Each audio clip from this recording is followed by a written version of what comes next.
En 1792, les révolutionnaires mettent fin à la monarchie en France. La France devient alors une république. Les monarchies autour de la France sont inquiètes. D'abord l'Autriche et la Prusse, puis l'Angleterre, la Hollande, l'Espagne et le royaume italien de Piémont. Ils craignent que la révolution qui a embrasé la France s'étende dans leur pays. Les monarchies européennes décident alors d'attaquer la République française.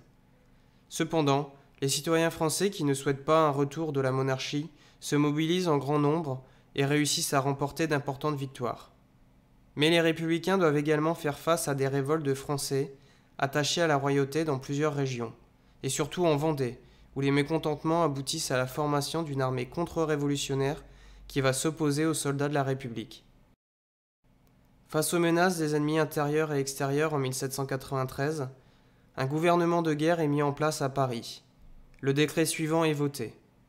Tous les gens suspects qui se trouvent dans le territoire de la République et qui sont encore en liberté seront mis en état d'arrestation.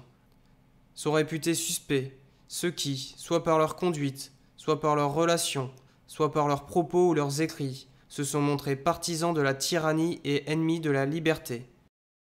Cette volonté d'éliminer systématiquement les ennemis de la République va prendre la forme d'un massacre organisé. Les suspects accusés de trahison sont systématiquement guillotinés. Les premières victimes sont les membres du clergé, le Parlement, qui rendait la justice au nom du roi, et la noblesse. On leur reproche de vouloir rétablir la monarchie en France. Ensuite, ce sont les députés de l'Assemblée constituante et l'Assemblée législative qui voulaient limiter le pouvoir du roi avec une monarchie constitutionnelle.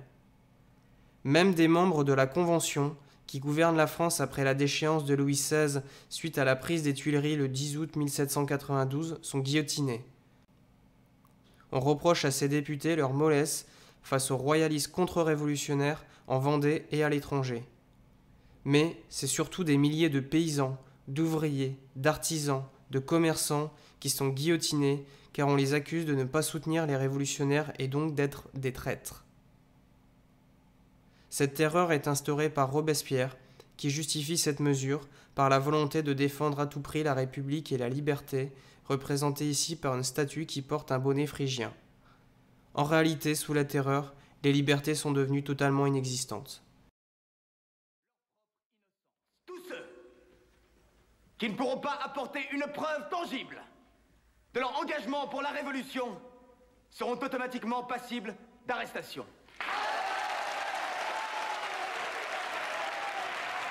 Nous proposons aussi d'élargir le rôle du tribunal révolutionnaire. Pour le moment, seule une section siège régulièrement.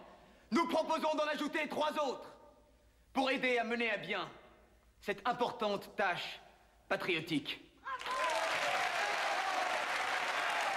En résumé, citoyens, désormais, la terreur est à l'ordre du jour.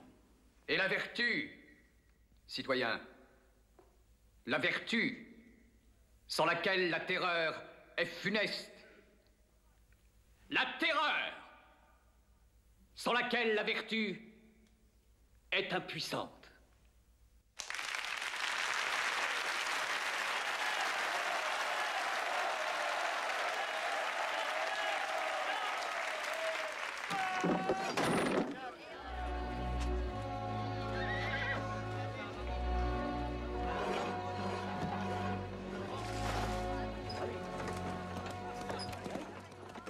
Sur ce tableau, nous voyons des scènes de joie. Des hommes et des femmes crient, chantent, dansent. Nous sommes en juillet 1794. Robespierre et ses partisans viennent d'être guillotinés. La spirale de violence qui s'est installée sous la terreur est terminée.